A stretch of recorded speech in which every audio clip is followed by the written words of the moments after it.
வீரா serial promo review பார்க்கலாம். அதுக்கு முன்னாடி மறக்காமல் லைக் அண்ட் சப்ஸ்கிரைப் பண்ணுங்கள். கண்மணி அந்த டிரைவருக்கு ஃபோன் பண்ணுறாங்க. இங்கே பாரு, நீ இந்த ஊரை விட்டு உடனே கிளம்பிப்போ.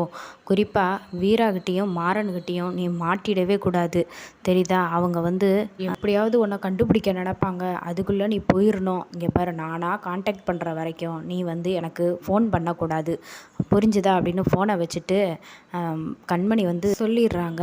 வீரா, மாறன், கார்த்தி 3 பேரும் அந்த டிரைவரை தேடி போகலான்னு செக்யூரிட்டி வீட்டுக்கு போகிறாங்க. அங்கே செக்யூரிட்டி ஒய்ஃபுக்கிட்ட ஃபோன் பண்ணி அவர் எங்கே இருக்கார் அப்படின்னு கேட்க சொல்லி அதுக்கப்புறம் 3 பேர் அந்த இடத்துக்கு போயிடுறாங்க.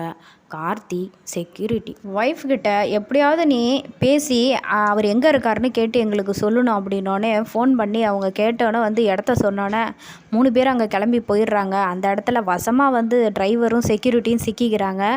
கார்த்தி அடின்னு அடித்து டிரைவரை, டேய், ஒரு பொருளை நம்பி உங்ககிட்ட கொடுத்தா அதை இப்படி தான் பண்ணுவியா அப்படின்னு சொல்லி அடித்து நொறுக்கிடுறாரு. அப்போ வீராவும் மாறனும் பேசிகிட்டு இருக்காங்க. அந்த நேரம் பார்த்து செக்யூரிட்டியும் அவரோட ஒய்ஃபும் தப்பிச்சு அங்கேருந்து ஓடுறாங்க. மாறன் அதை பார்த்துட்டு துரத்தி பிடிச்சி கொண்டு சேர்த்துடுறாரு அந்த இடத்துல.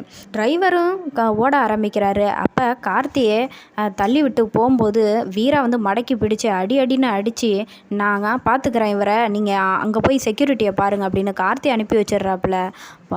ஏண்டா, நீ என்ன தைரியம் இருந்தால் கடை பொருளை மாற்றி வச்சுருப்ப. இப்போ உன்னெல்லாம் அன்னைக்கே போலீஸ் ஸ்டேஷனில் பிடிச்சி கொடுத்துருக்கணும். அந்த பொண்ணு விஷயத்தில் விட்டது தப்பாக போச்சு. நாங்கள் இருக்கும்போதே தப்பிக்க பார்க்குறிய இவ்வளோ பேரை ஏமாற்றிட்டு அப்படின்னு சொல்லிட்டு சாத்துன்னு சாத்தி எடுத்துடுறாங்க.